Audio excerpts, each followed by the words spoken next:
This is Mayor Raz J. Baraka. Welcome to Newark, city of bricks, full of love stories of Willie the Lion Smith and Sassy Vaughn and the Moss Theater and Amiri Baraka and Emily Miles. This is Newark, finest Portuguese food this side of the tri-state area. If you ain't been here, you ain't been nowhere.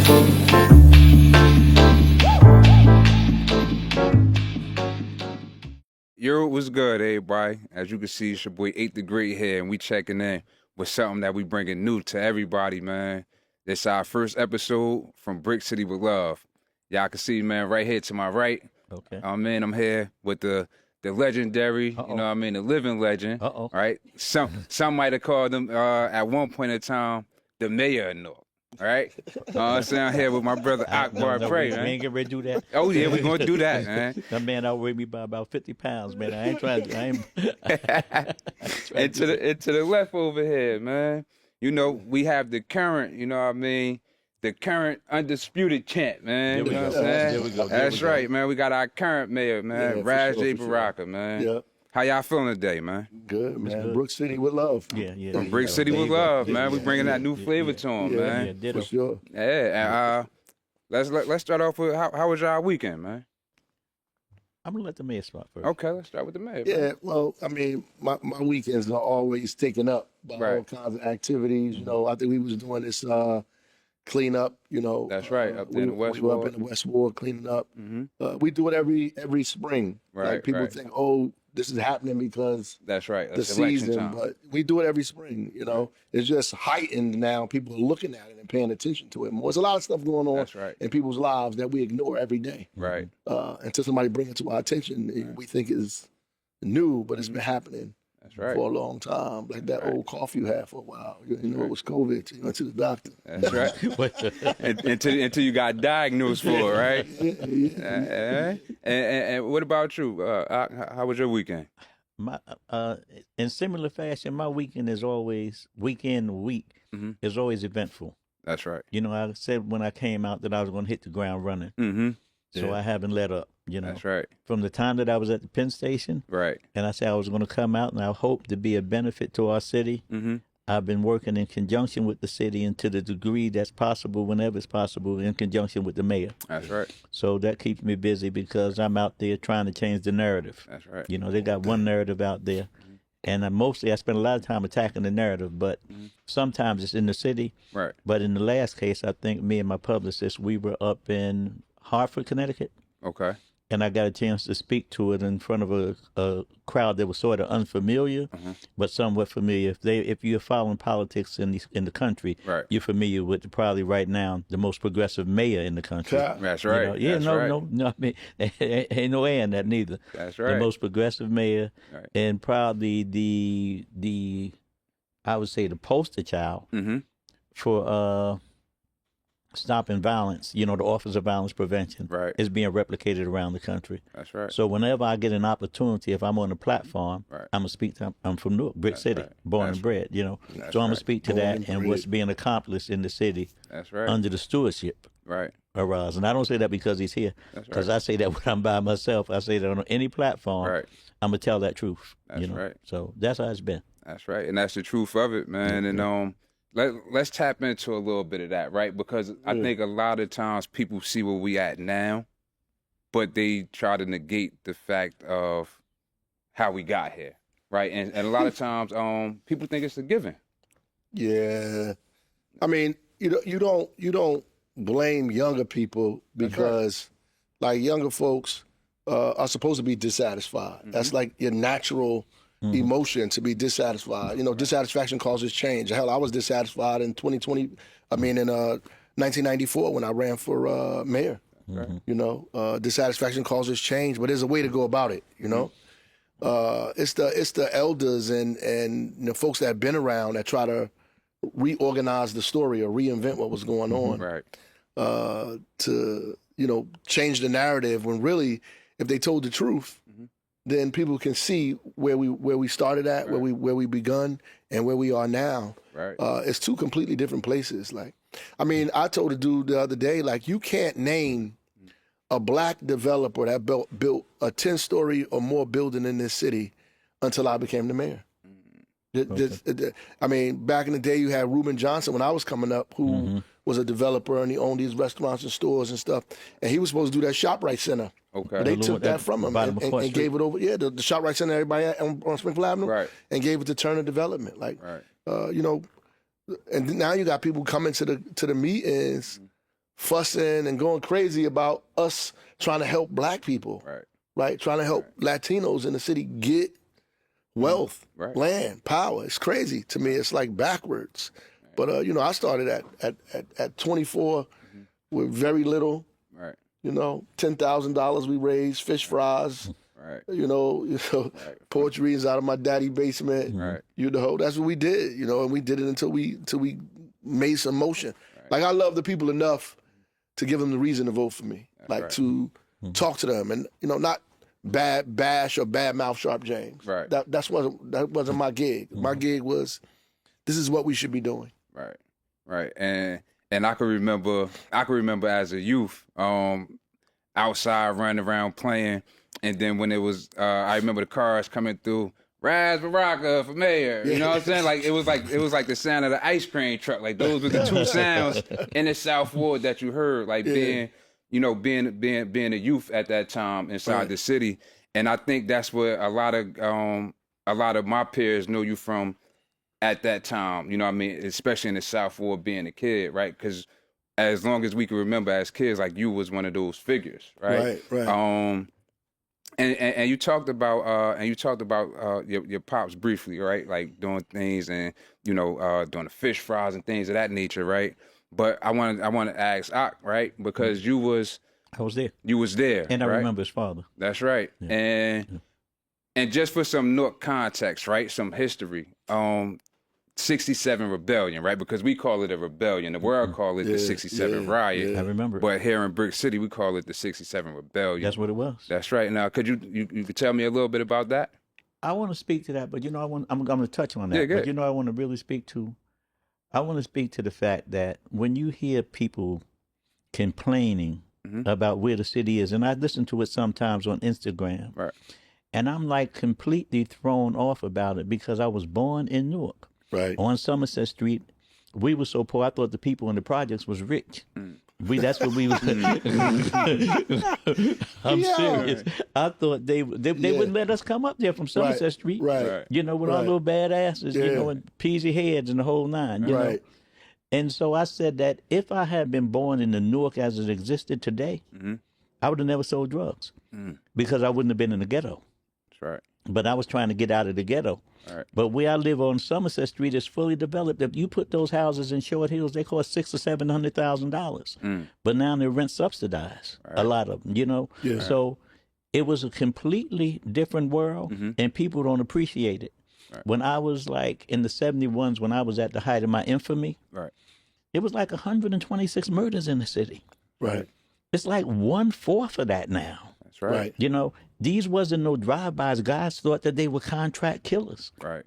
So they wasn't just praying and spraying. Right. They was, flattening your tire. You come out to jack your car up, and somebody put two in the back of your head, and you don't hear about it because it wasn't random and reckless. Right. It didn't really make the news. Right. But now, because it's random and reckless, they say if it bleeds, it leads. That's right. Right. So if it's the more bloody it is, then the more it's going to lead. Yeah. But there was far more people getting killed back then. Right. And so guys that's coming down and they're looking at Newark down, they don't have an appreciation for how it really was. That's right. It was crazy. Right. But it was crazy, but it was sort of controlled. There was no such thing as gangs in the city at that time. You had the little avenues and stuff like that. Yeah. But there was really like no gangs in the city, Right. There wasn't those kind of beefs about colors, or about something that happened on Instagram or about that drill shit. Right. If it was a beef, it was a beef about money. That's right. Guys was getting money back then, The only way you didn't get any money is if you wasn't trying to get any. Right. That's how plentiful money was at that time. So the city has completely changed. I won't say a 360 because that takes you back to where you were. Right. I'm going to say the city did a 180. Right. It is a completely changed city. I mean, I would be comfortable living anywhere in Newark now. That's right. You know, and you make money to get away from that environment. Right. But now people are leaving from the suburbs coming to the city. Right. You know, as opposed to leaving from the city going to the suburbs. Right. So this means that this is a desirable location. You Right. know, and they talk about Newark as a population of 320,000. They talk about Newark all over the country. That's right. You know, when I'm in the feds, Right. I've been all over the country, dealt with guys all over the country. People talk about Newark, New Jersey, Right. you know, because of what's being done here. Right. Guys that are coming home from jail, and that's not to usurp the guys that are already here. But when guys come home from jail, they might wait 18 months to 2 years Right. trying to get a job. Right.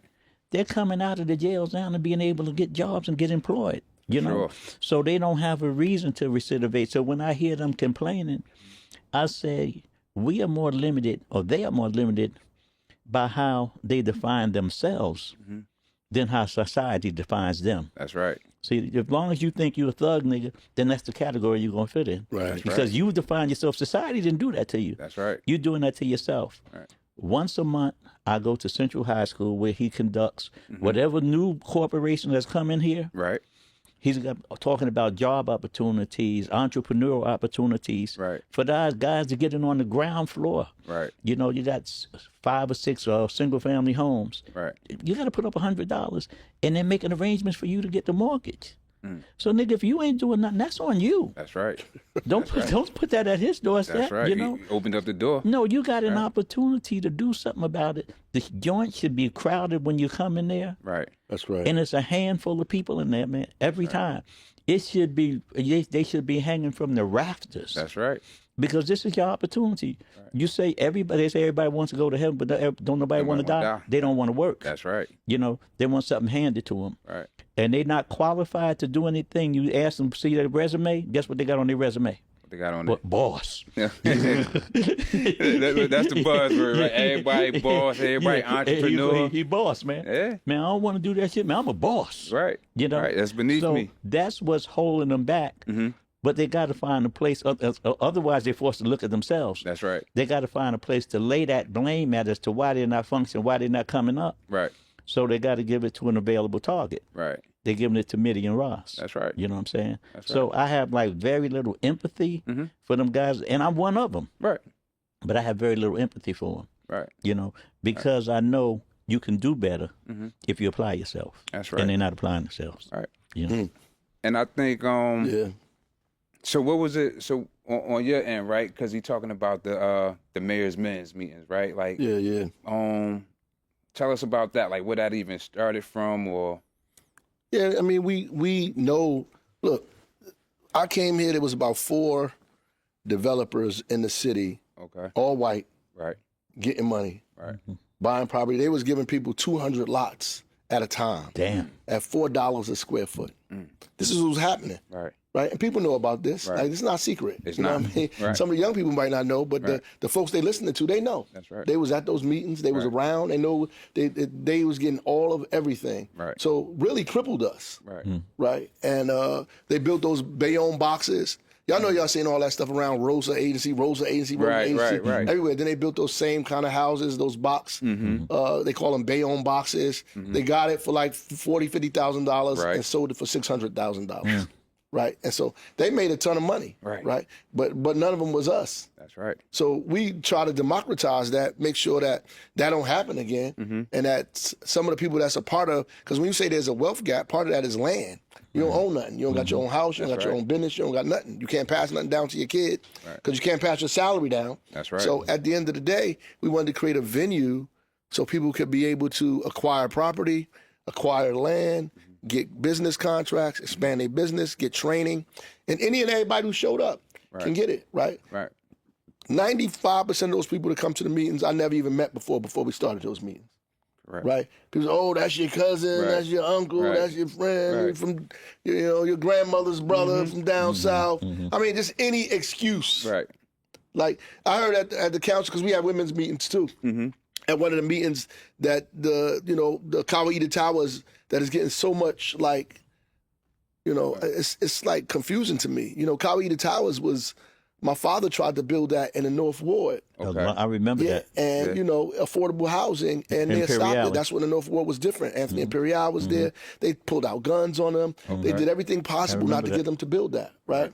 So part of my individual legacy, and the legacy of the city, is to see it through. What my daddy tried to do, we don't need to go there no more. We're going to go downtown Newark on prime real estate and build 100% affordable property and have some condos in it so people can own it, and a low-cost grocery store developed by African-American women. Like, I don't get it. Like, I don't get it. I don't get why you opposed to that. Like, why people yelling and screaming about that. This makes no sense to me. Like, and anybody that says anything about that goes back to what Ox said. It's just the kind of self-hatred. Right. Or you just don't like me that much, no matter what we say. That's right. I could be giving out $1 million. You're like, it ain't $1,000,001.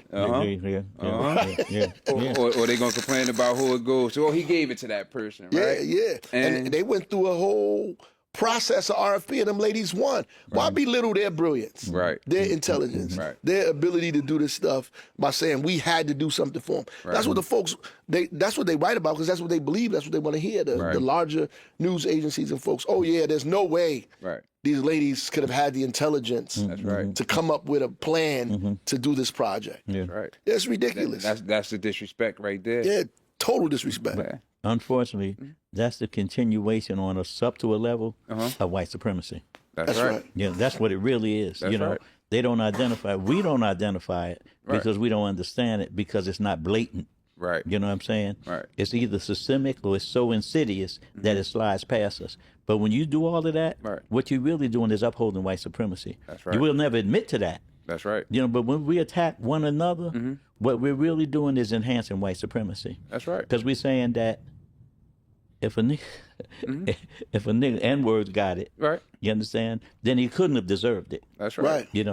They had a story, and they was talking about, there was a black woman, this is back in the 60s, and there was a black brother, and he sold ice. They used to didn't have refrigerators. You bought a block of ice, and you put it in your refrigerator. That's why they called it an ice box, And there was a guy, he was selling ice in the neighborhood, and he would come through and he would sell ice to the people. But there was one black woman that never bought from him, and you know about this. But I'm going to tell you, I'm just going to repeat, it bears repeating. That's right. There was one black woman that never bought from him. She always bought from the white guy, the white ice guy. Right. And one day he just said, I'm going to go up there. He said, Miss Esther, he said, I just want to ask you a question. She said, yeah, what is it, Sam? She said, I've been in this neighborhood forever. I sell ice just like the white man sell ice. Right. And my price is the same as the white man's price. Right. Why don't you ever buy it from me? She said? said, Sam, you know your ice ain't cold as that white man's ice. So she believed they got cold ice over there. Yeah. I say that to say that when we do something, it can't be what the white guy's doing. Right. So if it was a white boy doing everything he's doing, they running for not mayor, they running for president. That's right. That's right. But because it's a black man, we gotta find a way to besmirch that. Right. When I was in the game, I'm talking out of school, but I was very, very serious about like cut me in or cut it out. Right. Right. And so I'm saying I don't want to hear about that you going anywhere else to cop. This is yeah. But man, I got a Dominican connect. Right. Right. Plus them Dominicans will kill you, and them Italian boys will kill you. That's right. And I say they must have the only gun. That's right. Because I'm doing the same thing they doing. But you going? But you don't want to come to me because you want to go to a white boy. Because they ice colder. They ice is definitely colder. Ice is colder. So that's what we up against whenever we do something as a people. Yeah. And that's what I mean about enhancing white supremacy. Right. And we seeing it, and unfortunately, right? Like, I mean, it just is what it is, right? But we seeing that every day today on a continuum out here inside the city right now. With you being the mayor, right? Like we seeing more rash slander than people actually that's running saying their plans for the city. Oh yeah, because that's what it's about. Yeah. They don't have no plan. They don't have no plan. Right. Yeah, that's when I was running. I talked about my plans. I didn't really talk about Sharp James, which is why he maybe the deputy mayor later. You know what I'm saying? Right. So at the end of the day, like I wanted people to know me, like what we thought. If we sat in my daddy's basement and coming up with ideas, why waste my time talking about somebody else when I need to be pushing my ideas? Right? And that's really what we're doing. But part of this stuff, people gotta understand that some of these people are paid. They like mercenaries. Right. Right. So they doing it for a reason, right? And and everybody else get caught up in the hype of what's going on, right? And if you and only people that feel bad or upset usually are the ones that are talking. Right. People that are okay don't usually say nothing because they don't want to deal with it. They're like, I'm good, you know. Which is why those meetings are always that way. Because if I'm okay, I ain't coming down there to complain about nothing. Most people that's coming down there complaining about something, right? But it is what it is, and part of it is that we have to do things 10 times better, absolutely, than everybody else. Like absolutely, you can reduce crime to a 60-year low. If you don't do it to a 75-year low, it ain't enough. That's right. You could put people in the housing. If you ain't building 7,000 units, like, or whatever, you know, all of the things we've done and continue to do.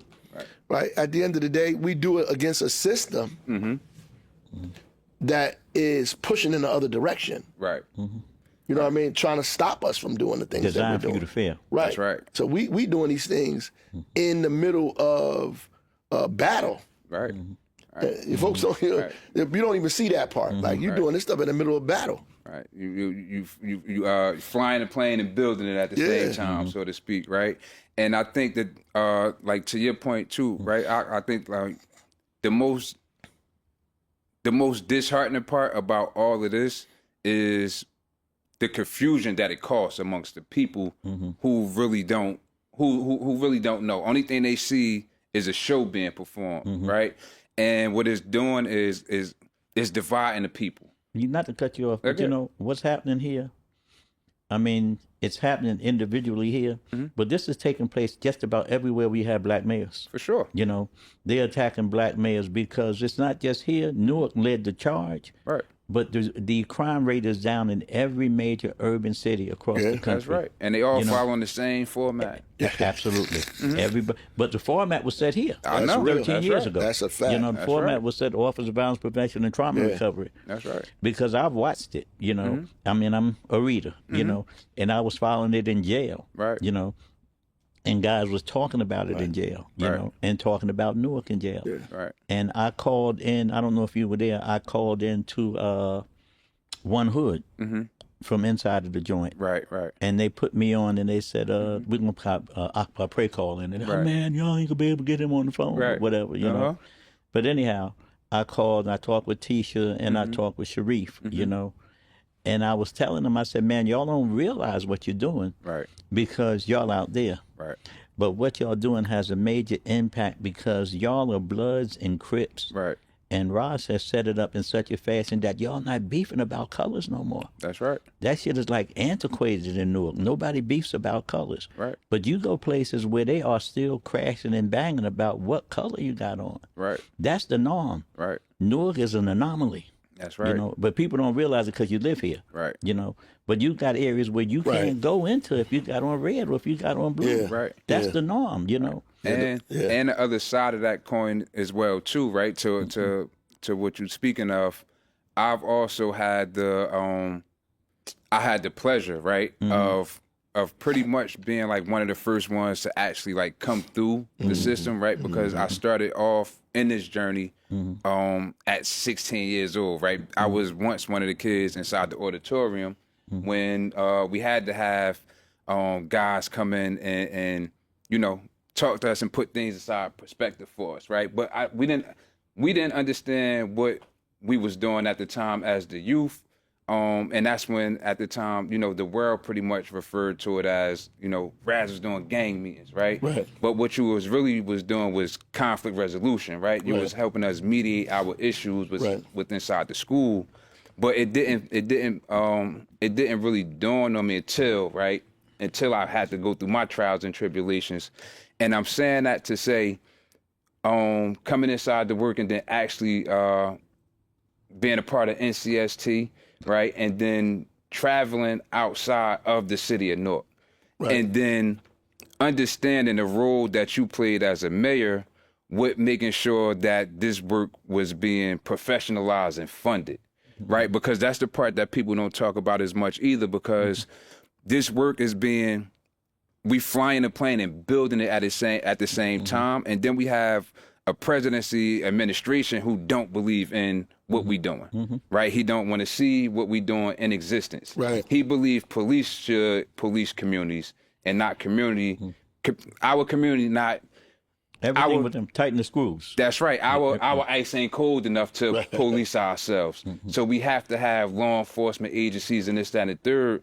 But the work that we're doing is showing the world that we are able to do this work, and we're able to come from 117 homicides down to 31, but with an actual strategy. We have actual data. We have actual people in place. And as far as, Lakeisha Yuri, right, being the first deputy mayor that isn't, she's the public safety deputy mayor that isn't a part of law enforcement. Right. That's a huge statement in itself. Yeah, I mean, these people, I hear them talking about the Office of Violence Prevention, and the irony is, like, you can go anywhere in this country, Right. To these cities. These mayors recognize. Oh, yeah. Like, I go to a U.S. Conference of Mayors. They recognize Baltimore, Chicago, That's right. Birmingham. They all recognize. Mayor Baraka. They recognize because they've come here. Right. We had conversations. Good mayors steal. Right. We take from each other. Right. That's So right. at the end of the day, they come and I get stuff from them. They get stuff from us. So they recognize the fact that the violence intervention and crime as public health originated here. That's right. We started talking about it here. Violence is a public health issue. That's right. And so folks ran with it, and it's a good thing. It's not a negative thing. And I watch these people try to badmouth and bash it like it's nothing. Man, you're keeping people's children alive. That's right. That's How many? That's right. How many boys are still able to go to school and graduate? Right. And do all the other kind of things because they're not caught up in the stuff that's going on. They didn't die in the street because of the work that these guys are doing. Right. People still don't recognize that. Even the people in the work don't recognize the value of the work that they're doing. That's right. But you know why? And it goes back to what both of y'all were saying. First off, a lot of times, I'm not saying that they're not literate, but they're not informed. That's right. Because if they were better informed, then they could make the comparisons and to look at places like St. Louis. Right. So I'm supposed to go out to Chicago. Okay. You familiar with O Block? Yes, sir. I'm supposed to go out. They want me to come out there and talk about what's being done in Newark.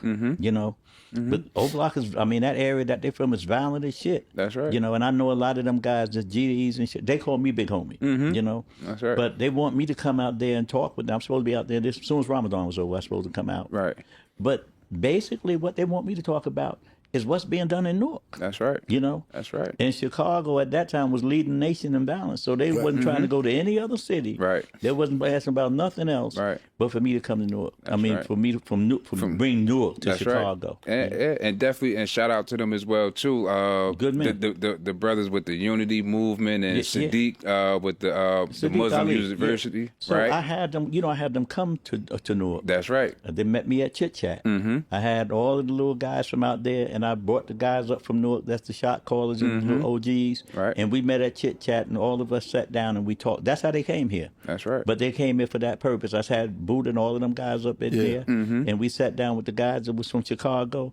And I said, listen, you just don't come into somebody else's area and plant no flag. That's right. So there's a protocol. That's right. This is the appropriate protocol. I talked with the imam. The imam was involved with him. Right. And we sat down. We went over stuff, and we ended up at OVP. Right. At the old 4th precinct. We all of us took pictures out there and everything. Right. And then when they left there, they went to New York. That's right. So that's why I'm saying if you're not informed, then you don't know this is what's being done in Newark, and this is how Newark is being viewed. Right. So you'll make judgments like, man, they ain't doing shit. Right. And man, the garbage in here. Right. And the snow removal. And snow removal is a problem in every city That's in right. the country. That's right. This is not new. But I'll tell you one thing that they don't talk about. What's that? And Roz, I know he knows about it because he did it. But he doesn't get any acclaim for it. What's that? Is what he did with the lead poison in these schools, in the cities. Right. Because people didn't realize until that stuff happened up in Flint, what lead was doing, how it was impacting cognitive impairment for black children, while they were beginning to fail in schools. Right. And they didn't look into it until GM, General Motors, said it was corroding their pipes at their factories. And then they said, oh, let's investigate it. And they tied it to what was happening with the kids. Right. So now nobody was jumping on it. because it's a process. Yeah. He completed the process, and he set a national record time for how he had dealt with the issue of lead poisoning. Right. That's one of the issues that I'm bringing into the courts now. Okay. I want them to use that as a mitigating factor for these kids that are going in courts, because you're using ADHD and you're using PTSD, but you're not looking at the cognitive impairment that lead has on inner city kids. That's interesting, brother. And and that is a mitigating factor because lead impacts impulsivity. Right. They're impulsive, so they don't make solid judgments. They do something real impulsive. They pull out a gun. I was just over there Everything Thursday. is reactionary. Right. I was just over there Thursday talking with the kids. Right. And he was like 16 or 17 years old, and he was back up there for guns.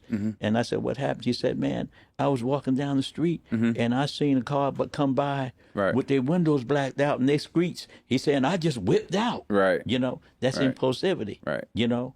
So if he had whipped out and shot, which is what the young kid did that killed the police, if he had whipped out and shot or gotten killed, then they would have, either way, he would have been to blame. Oh, either way. And nobody would have thought about the impact that lead has, because even though Rod solved the problem, it still exists in your system. That's right. For years. That's right. So even though they're not exposed to it now, it still exists because they was exposed to it at some point in their life. Right. You know?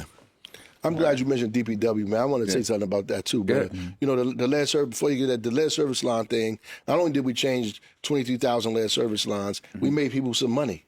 Okay. You know, we helped black businesses, brown businesses engage in that. We created jobs, and they got contracts, so they made money. Absolutely, right, off of this. So we turned something that was a problem into something that's beneficial.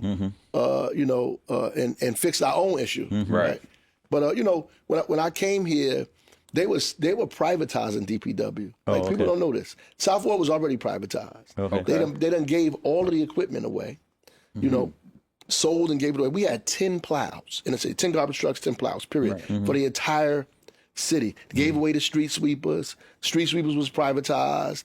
Recycling was privatized. We brought all of that back in house to create jobs and opportunity for people in the city. No, I didn't know then that. we have to, then we have to buy all of the equipment. So we've been building DPW up for the last decade, buying more trucks, buying more street sweepers, buying more equipment that was given away. You know, because they were trying to privatize it. They was on the way to privatize it until I came in there and stopped it from being privatized. And since that time, we've been building DPW up and using it as an opportunity to hire people from our community, right? And people who've been getting in trouble, give them an opportunity to get a way out and fix their life, learn how to go to work, get a job, so forth and so on. You know, some of them, you know, don't make it, but 99% of those guys go there and are successful. Absolutely. They go there and are very successful. And we beat them up every single opportunity we get. That's why I try not to do that, man. I'm on, you know, any chance I get to come out and say something about DPW in the snow, in the cleanup, I always say shout out to the guys in DPW. If you follow them one day and see the work that they have to do, the things that they have to clean up, the stuff that they have to, you know, contend with, the illegal dumping, all of the stuff that's going on, back-breaking work. That's true. That you know is disgusting. You know, you know, in a sense that the stuff that they have to remove, you wouldn't do it. I've been out there with them, you know, so I can attest to it. Like I go out there with them, you know, on the Saturdays and the different things and see, and I'm not out there just observing. You out there being hands on. Yeah, and so I'm like, yo, this is terrible. Like, I ain't doing this. This is crazy. Like, yeah, you got it and you got to get these So you guys. Appreciate the guys that's out there, man. You got to appreciate these guys that's doing it in the rain, fam. That's right. In the rain, in the dead of cold. And they get up. Yeah. They the first ones up and out the door in the morning. Doing this stuff, man. And you got a right to want your stuff to be done correctly because you pay your taxes for it. That's right. But some of these people, man, they need to give these guys grace. You know, and I think that for the most part, with the stuff that they have, they do a damn good job. And we got to do better at supporting them, giving them more equipment, you know, doing the different things that we need to do to make sure that the experience doing that is a better one. Right. But you know what? Along those same lines, some of the programs that you have, and this is like workforce development, where we got the kids taking some of the burden off them by cleaning up the neighborhoods. For sure. Right. You know, like some of the summer programs. This is something that also helps to keep the neighborhoods clean and to also make it less of a burden on them to have to do less when they come through cleaning. That's you right. know? That's so right. just having those is important. Right. And DPW was one of the most major tools that we had when we really started forming our like ecosystem, so to speak, when we had an avenue to help guys that just came home, help them get an immediate job, right? Just put them straight to work. Still is, right? Still. So I definitely always want to highlight DPW. And I know, like you said, I know sometimes they get beat up a lot, you know what I'm saying, like the workers. And then some of the workers, they get frustrated with some of the processes that they in. Right. But this is, underneath this administration, right, is the first time I was ever able to walk inside of City Hall and seeing my people in there. Right. Right? Like, that was the first time I was ever able to walk inside of DPW and see my people in there. And that was transformative to myself, right? Because my relationships with politics before this administration it wasn't no relationship. You know what I'm saying? Like, I didn't have a view of politics. I didn't feel like it affected me. You know, I'm from the hood. Politics don't care about me. I don't care about politics. It's all politics. It's all fake. And so I don't fault the younger generation. Yeah, for right? sure. But what I'm saying is, these high school, I'm gonna say the high school kids, because we so hands-on with them, they nothing like the high school generations that was before them, because we so hands-on with them, they have a full effect of it, right? And I want to talk about like the summer programs, right? So let's start with some of the summer programs that the city run. Yeah, we used to have 1,000 jobs when I came in. We lifted it to 3,000. We, carved out a space, about 150 of those jobs for, kids that you need real intervention. That's right. That's right. That are out here doing that, doing the stuff that we're afraid of. You know, we put them in classes, give them other opportunity, workshops. Go up to College of St. Elizabeth, all of that stuff. We tied young people to real jobs, to real careers, some at NJIT, some at corporations, different things like that. This is where they're working. And, folks, I mean, most of the stuff is not talked about, because I guess it's not sexy enough for people to, or it's not disparaging enough. Right. It ain't clickbait, right? So, but at the end of the day, that summer youth program is, you got people doing podcasts. Right. You got kids making hair. Right. You got kids learning building trades, learning how to be carpenters. Right. And getting on these job sites. Right. That's incredible. That didn't exist when I was young. And all we did was clean up lots. Right. And every Monday, OVP office take all the kids up to St. Elizabeth. And then we have guys, Akbar Pray and, some of the other organizations that come through and talk to the kids, one-on-ones, give them life skills, try to help develop them, right? Yeah. So it's not just about going to work, it's also about community, right? That's right. And Akbar, you go inside the youth house twice a week. I go in the youth house twice a week. When I first came back, I started going in the youth house while I was still in 15 years ago.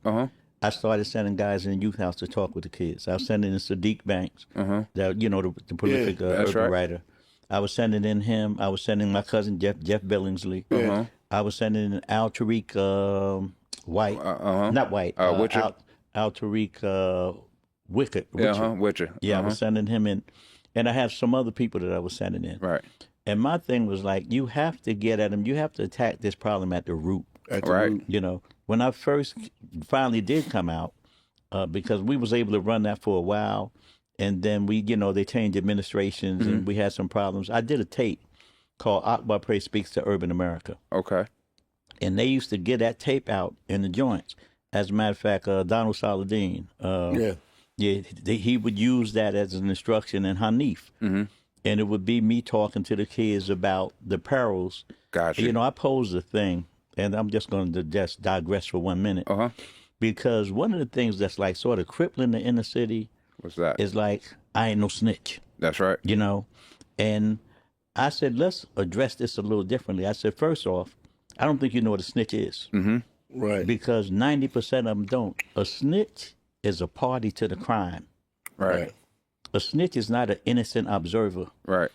If somebody's breaking in your house and your neighborhood across the street calls the police, he's not a snitch. Right. Right. He's a citizen doing what citizens do. Right. You know? That's correct. So, you know, if, Right. if somebody drives down the street and they run over little Rashid, who's 6 years old, Right. and somebody takes down the plate number, Right.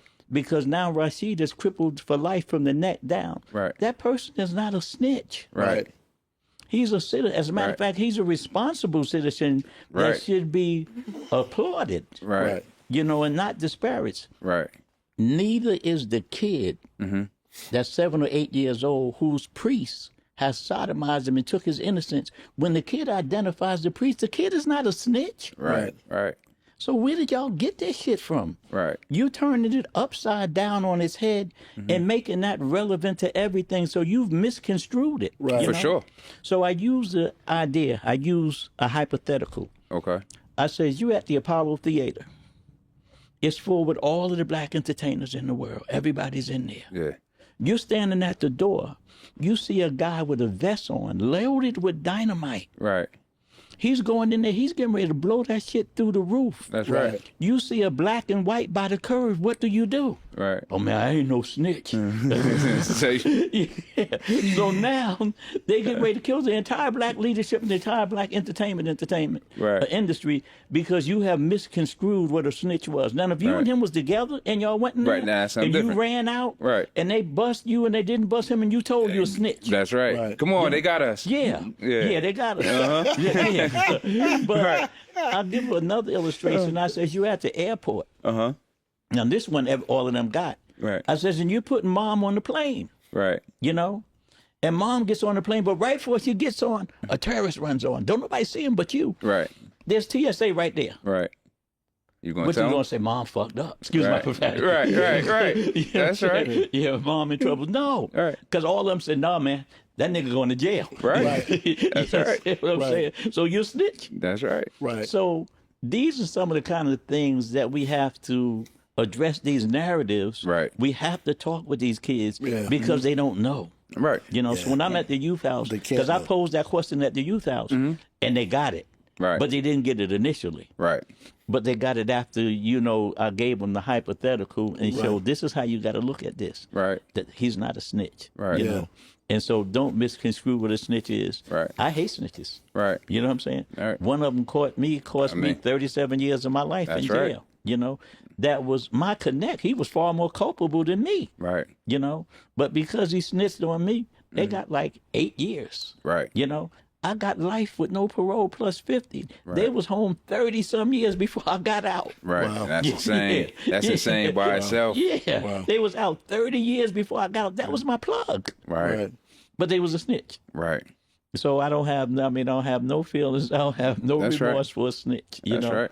But I want people to understand what it was. That's and right. what it is. It's a Being a difference. responsible citizen. Right. Absolutely. In your yeah, community. citizen. Right. And I think a lot of that comes from not wanting to take accountability That's in what it is. situations. Yeah, Right. I yeah, believe yeah. majority of that stuff is having somebody to blame.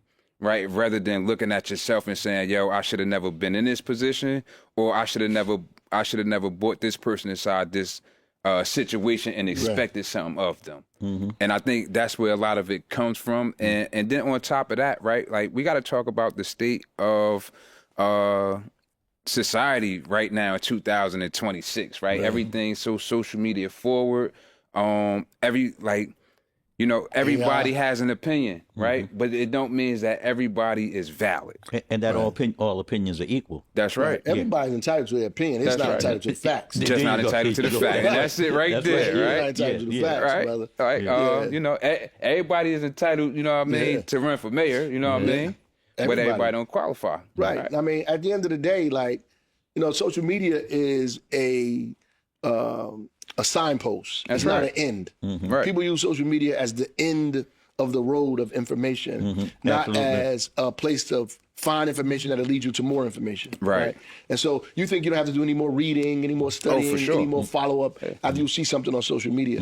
You can't tell the difference between a real story or a fake story. Absolutely not. Or you don't know if it's AI generated, if somebody put up a fake news story Right. or a real news story, and people are doing that. Hey, Right? I'm not gonna cut you off. I just want to Yeah, say yeah, one yeah, go thing. ahead. So, I'm looking at these models Okay. on social media. Yeah. And I'm like, listen, this one is fine as shit. You know what I'm saying? I got to be able to reach out to this one, you know? And I'm telling the guys, I said, listen, man, I'm getting ready to bring a fashion show to Newark. Right. Because I got these fine African girls and they're going to be on there. Plus, I got one I'm in love with. I ain't ready to leave out the house. And they said, man, but that's AI generated. What are you talking about AI generated? I'm in love. I'm getting ready to propose and everything. It looks so Put you in a real. movie, brother. Out here getting catfished by AI, man. You know what I'm saying? Yeah, but we gotta be responsible, man. You gotta go and get further information. And some people hoping that you don't do that. Yeah. Oh, for You sure. know, because malinformation, bad information, wrong information, they selling it. Right. You can lie on social media. Ain't nobody checking. There's no fact checking. You can make stuff up, say whatever you want to say. Look Right. at Trump. Right? Nobody Right. fact checking you. That's right. That's what happened. You just get on there, say what you want, jump on somebody's story. Right. And the crazy thing is, most of these guys can't generate their own audience, so they try to invade yours. Yeah, That's right. That's the whole Right. thing. That's Yeah. the whole thing. Right. That's what's happening with you. Right. Yeah, they You know try what to I mean? invade Like, to yours. a high degree. and Right. and try to hijack it and do whatever they can. Right. And the reality is, like, if you could put the clean glass next to the dirty glass, show and prove. What have you done? What have you Right. been involved in? How do Right. people know you? What have you been engaged in? You know, Right. what have you created, developed? What are your ideas for the things that you don't like? What is your alternative for that? Like, Right. what are you going to do? Like, what do you think should happen? Right. If you think the city not being clean, how would you do it? That's right. Well, how would you advance DPW? No ideas. Like, Right. did you know that DPW is being privatized? How would you, fix the Right. water department or anything? I mean, it's just like, and then I was having a conversation yesterday. I was like, look, the thing I would say is, in the middle of COVID, who would you have wanted in charge, right? Indeed. Right. In the middle of this lead service crisis, when George Floyd was killed and cities was burning, who do you want at the helm, right? And with Donald Trump doing all this craziness, Right. do you want these unserious people to be in charge? You know what I mean? Like, it just doesn't make any sense, right? If you get on a plane, you want the pilot to have been through some turbulence. That's right. Because if it's his first flight, Yeah. you know what I mean? Yeah. And you start hitting them bumpy roads, fam, you scared. Man, look, slide over. Let me get this next, man. Yeah, like, for real. Like, come on, y'all. Right. This is serious work. It is. Yeah. Serious work. And I think that as progressive as this city has been, to see what's going on is like, y'all want to take the city backwards, right? Like, even how some of these things been going on, like, as far as, I guess you could call them campaigns, I guess, but it's like, yo, like, if y'all really realize how y'all look to the masses, I think that y'all will realize that there's more people that's laughing at y'all Than with y'all. And that's the thing that's embarrassing, because even the youth can see, man, you know what I'm saying? Like, it's even to the point where y'all making music. You know what I'm saying? So my thing is, if y'all carrying yourself like this, how do y'all expect to be the mayor and tell guys on Hawthorne not to beef with guys on Lyons Avenue? Right. And you know if what? you're showing the same example. And same not to cut you example. off, but it's even, and that's important and relevant and it's large. Drill but, weapon. But it's even Right. but it's even bigger than that. It is. Because we are facing as a people an existential threat. Oh, for sure. And so it's bigger than what you want to do on this level. Right. What are you going to do to impact what's happening on the national level? Right. What's happening on a geopolitical right. level? Right. That's we right. have to forget, trying to circle we're not circling the wagons. Right. We're opposing one another. That's you right. know, if I knock you down, that lifts me up. It's a zero-sum game. That's you right. know? And so you become my enemy, not because I did anything for you, Right. but you think that that's the only way for you to advance. Right. Yeah. Right. So Right. we don't collaborate. That's Right. the streets. Yeah, That's right. yeah, that's That's right. street Street shit. mentality. That's right. Yeah, that's street shit. Only way I right. can advance if you gone. That's right. And that's what I really hate. Right. And I think we had a brief conversation, And I would talk to you briefly, and I said, I'm not supporting you simply because I think you're the best candidate. I'm supporting you because you represent the best thing in the minds of black people at this time. You're a role model. For sure. You know, and like that's important now. It is. More important than it's ever been, you know. And so we have to take and lift one another up, and we have to learn to collaborate with one another. Right. Because we have a treacherous enemy. For sure. You know what I'm saying? And instead of you saying, my enemy's enemy is my friend. Right. You saying my enemy is my enemy. That's right. Is also my enemy. That's right. You know. Right. And giving them. Right. Yeah. So everybody out. if you are the enemy everybody of the administration, if you're the enemy of the establishment, then everybody that's opposed to the establishment is supposed to support you. That's right. You know, because they see what you're doing. That's As a matter of fact, they see what you're doing to the degree that they see you'll get locked up. That's right. Right. Right. Right. These people don't like me. Yeah. Right. They'll do what they can, and they're using you to facilitate that. Absolutely. For sure. That's exactly. Yeah. I never hated Sharp James. Yeah. Right. In fact, I used to meet with Sharp and Ken Gibson regularly when I first became the mayor. Yeah. Right. Right. I ran for mayor because I was dissatisfied at 24. Like I said in the beginning, dissatisfaction causes change. Right. You know, at the end of the day, young people see the world differently than older folks. We see the world in a different way because we got a different context, right? They don't have the context of the penny arcade on Broad and Market, right? They don't have the context of vacant lots with dirty mattresses in them and us flipping on. They don't have the context of playing football in the street, right? Or the projects, or a store on a bus with bricks, right? They don't have that context, right? They have a different context, so they're going to be dissatisfied with what they see now. Is all they know. Right. Right. And I appreciate that. I'm not opposed to that. It's just how people are coming at it. They believe they should do that like you're the enemy. Right. Not as it's time for change. Right. Like you're the enemy. And therein lies the problem. Right? Therein lies the problem. If I disliked or hated Sharp James, why would he make me the deputy mayor? Right. And appoint me in one of the seats when the Councilman Tucker died. Like at the end of the day, it wasn't about hatred, right? Because he is young. We got to help young people find their opportunity, right? But we got to do it together. Right. They bring energy, but they're too young to bring wisdom yet. Because you don't get wise. I don't care how much information you've gathered. Right. Because I had a photographic memory. Right. I remember everything I read. Right. But I was like light years removed from wisdom. I had a lot of knowledge, you know, and there's something to be said for having, I don't want to call them necessarily always senior statesmen in there, but you need people that have had the life experience to that they understand that things aren't black and white. Right. See, when you're young, everything is black and white. Right. As you get older, it becomes nuanced. Right. You see colors in between all of the black and whites. You see colors that you can't see because you haven't had any life experience. That's right. So you don't know about the variances. You know, you don't understand the other possibilities and how to string things together. Right. And how to just play your hand. Right. You know, how to say, I ain't got to oppose them. Yeah, this is the enemy. Right. But I ain't got to oppose them straightforward like this here. You know what I'm going to do? I'm going to play my cards close to my chest. Right. You know? And then I'm going to wait and spring my trap or play my hand. Right. But when you're young, that's what they say in the Bible. They say you call call young men for battle, but old men for counsel. That's right. You know. Right. So when you got a counsel, you need smooth heads. Right. You know, you need people that been there. Like you said, you started when you're 24. Right. Yeah. You need that. That's right. After everything he went through from 24 to now. Right. Now you can get to be 40 and haven't learned shit. That's right. You know, they say a fool at 40 is a fool for life. If you meet a nigga, he's a goddamn fool, and he's 40, he's a goddamn fool. That's right. You know what I'm saying? That's right. That's right. If he's 40 years old, he's a damn fool. He's a damn fool. That's just who he is. Yeah, that's who he is. And that part, and that piece that you talk about is the most important piece because that is the mentorship, right? Absolutely. Like we in a space right now where mentorship is being undervalued, right? You feel as though you know everything. That piece that we talked about everything, right? Like you done watched 2 YouTube videos. I don't need to read no more. I don't need to study no more because I know it all. Right. And that's the part that's hurting because it don't matter how many times you read that driver's manual, right? Until you sit your ass inside that car and drive, you can't tell nobody nothing about driving. You gotta have seasoned authority. You have to. They had a thing that they had in the zoo, one of the zoos. That's right. One of the big zoos. And they had the elephants. It was they talked about National Geographic. Okay. They had the young elephants. And as they was getting of age, they was becoming adolescents.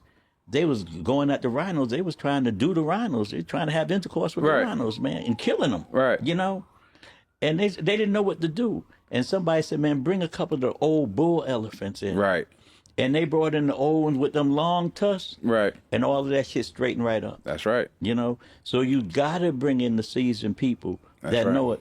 That's what happened. This is nature's indicator. That's right. You know, when you see that happening in nature, a young lion, if don't nobody teach him how to hunt, he'll eat grass. That's right. Because because he don't know how to track and trace. Right. That's right. You know, food. He don't know who his enemies are, so everybody becomes absolutely. his Absolutely. You know, and everybody becomes that's what we've been looking at, man. Yeah. And so I want to get this last thought out, right? So before we wrap up our first show, you know what I'm saying, from Brick City with Love, is there any closing thoughts or remarks from either one of y'all that y'all want to, anybody care to go first? I'll say this. Yeah. About sleeping with the enemy. Okay. And not realizing that they're the enemy.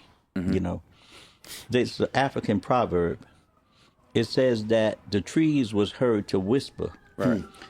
As the lumberjack came into the forest with a wooden axe, say, fear not, my brother, the axe is one of us. You know, so that means that, you know, they look at the axe, it's a wooden axe. Right. Oh, this is one of our people. Right. You know, no, he came here to kill you. Right. So we have to be conscious of the fact that sometimes the people that we should think that we be our natural compatriot, you know, is actually a plant. You know, even if they're not conscious of the fact that they're being manipulated, they're being manipulated to another end. Right. That's right. They have a Russian term, they call them, I think it's called compatriots or something like that, but it's called a useful idiot. That's right. You know what I'm saying? That's right. He's an idiot, right? But he don't know he's an idiot. That's right. But the ones that's manipulating him, they know what they do. That's right. If something was really messed up with Mitty and Roz, their ass would have been in jail. Oh, for sure. For sure. They're not on our team. Right. They don't play no games. Listen, they're going to come and get you. That's right. So all you're doing is you're trying to help them. In a lot of cases, you're trying to help them build a case. Right. And I said, if you take it to its logical conclusion, what you do, you want another black person to go to jail for 20 and 30 years. For sure. For their family and wives to get put out in the street and their son to be selling crack trying to make a living. Right. For sure. Then you feel as though you've accomplished it. That's right. That's taking it to its logical conclusion. Right. That must be what you want. Yeah. Right. And you saying that stuff like that publicly gives them the impetus to start investigating. For sure. And that's what they want. Oh, for you're sure. talking about, you know, my house been broken in as a kid with my family, you know, them trying to do stuff to my dad, you know what I'm saying? He got busted in the head in Newark Rebellion, locked up, you know, based on a poem he read. Right. You know, so all our life we know we got our father got for Freedom of Information Act, got the papers from COINTELPRO when he was coming to his meetings, doing all kind of stuff like that. Right. You know, so the history that we've been engaged in the city of Newark has always been fighting these folks. The struggle. Right. And you know, it's disheartening to see, you know, some of the people that you're supposed to be helping trying to do the same thing that COINTELPRO was trying to do to my father, to me, right? And it's terrible, right? Right. You know, to see that. And some people, unbeknownst to themselves, they just have no information. They think they're smart, but they don't know anything, right? But then there's some people who know the truth and have information and refuse to acknowledge it. So that makes them culpable, right? In this. So they're doing this willingly and are misinforming a bunch of young people about things they know not to be true. Right. Right. And so it's very dangerous. And it gives me a different perspective. I mean, when I finish all of this, boy, I got a lot of books to write. No, that's for sure. At the end of the day, man, you know, look, I think that where we are in the city, Newark has come a long way, brother. That's right. From me going to Zanzibar and Sensations twice a week, and you know, hanging out in this town, going to college, coming back, you know, hanging out on Avon, Yusuf Steak and Take. It's coming. It's a different city, and I know it's a lot of young people don't know that context. Right. Like I was one of the young guys from, you know, on Avon Avenue, and you know, oh, what you doing in my hood? I'm like, I've been on this block way before you was born. You know what I'm saying? I used to be on Avon 11th Street in the pool hall before you was even thought of, right? But the reality is a lot of folks don't know that history, and it's important that you and many of the elders tell that history so people can understand context of where we are and where we're going. And the work we do, look, I'm on a downward end of my political career in the city, right? I'm on the backside of it. You know what I mean? And we at this point, it's about legacy. Right. Absolutely. You know, what we leave behind, what we want to do, what people remember you for. Absolutely. That's important to me. Like, and you know, I don't want. You know, we're not going to try to jeopardize that for individuals because they're trying to get clickbait or get Facebook likes or Instagram hollers. Like, it's just not. What we're doing is too important, right? Not to me, but to hundreds of people in this town who benefit from the fact that we're doing the things that we're doing, and their families are benefiting from it, right? And if you can't help these people's families, if you can't replace that, then you shouldn't even be engaged, right? Like if you can't replace that, if you can't take this further, then you should bow out, right? It ain't about just talking about it. Right. It's about being about it. And it ain't about you. That's the thing. That's right. That's the main thing. When I was 24, I thought it was about me. Right. It ain't about you. Right. It ain't about you. It's never been about you. It's about hundreds of thousands of people around here and the millions of more across the country that are looking to you. Looking at you. That's right. Yeah. That's right. Yeah. That's right. And I was having an issue one time, and my young brother Josiah, man, shout out to Josiah, right? He told me this old African proverb, and it says, "When the elephants fight, the grass is what suffers." That's right. Right, and I bring that up because, you know, I always want the elephants to be mindful that it's the grass that's going to suffer, right? So, I definitely want to say. Thank both of y'all, you know what I'm saying, for coming out here and making this thing possible. So for all our viewers out there, you know what I'm saying, how they say, like, comment, subscribe, you know what I'm saying, be on the lookout for what we got to come next, man. Sincerely, man, from Brick City with love, man.